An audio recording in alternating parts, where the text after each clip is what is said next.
the Pacific, early American imperialism. Why imperialism matters.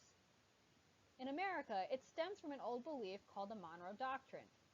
The Monroe Doctrine was the first real American foreign policy that basically told Europe to stay out of the Western Hemisphere's business.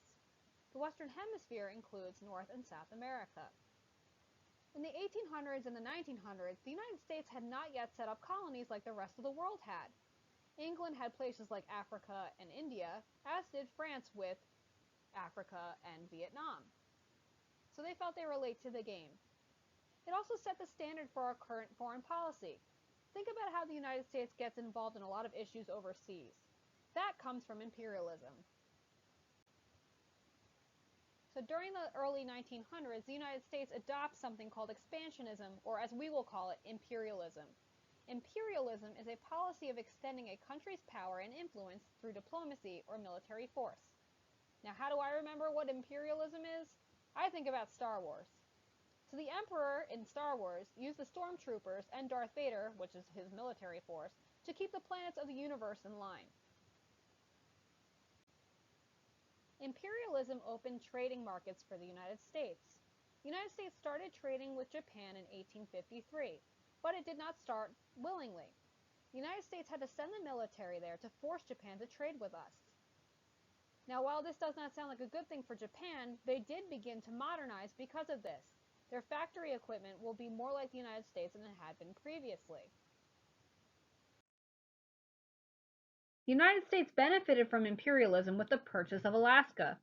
In 1867, Abraham Lincoln's Secretary of State William Seward bought Alaska from Russia for $7.2 million. This was nicknamed the Seward's Folly because many people thought it was a pointless purchase. No one realized that Alaska was hiding oil under its soil. Side note, Alaska is not an island. It's actually connected to Canada. The United States looked to expand its markets for trade during the era of imperialism. One of the first places it looked was Hawaii. American planters went there and set up farms for sugar. Over time, these planters overthrew the Hawaiian queen Liliuokalani with the help of the U.S. Marines. Later, President McKinley will have Congress vote to make Hawaii a U.S. territory in 1898. Now, this is awesome for the United States, but did anyone take a second to think about the Hawaiians and what they felt? One of the most important markets for trade during the era of imperialism was China. At this time, China had been taken over by European powers and Japan, so it was very hard for the United States to also trade with them. Therefore, they adopted what is called the Open Door Policy in 1899.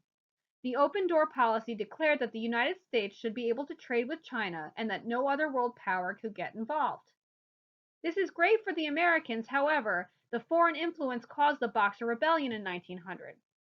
This is an event where Chinese citizens burned the homes and churches down of foreigners. As you can see, imperialism is positive for the United States here, but negative for the Chinese. The United States stopped the issue of the Boxer Rebellion by announcing once more that no one should be involved in China, except, of course, the United States. So here's a question to consider after our brief presentation, and make sure to answer this on your worksheet. Is imperialism a good thing or a bad thing so far? While answering this question, make sure you cite specific examples from this presentation. Make sure you're considering both sides here. Think about the United States and the countries they're getting involved with. Is it a good thing? Is it a bad thing? Or is it both?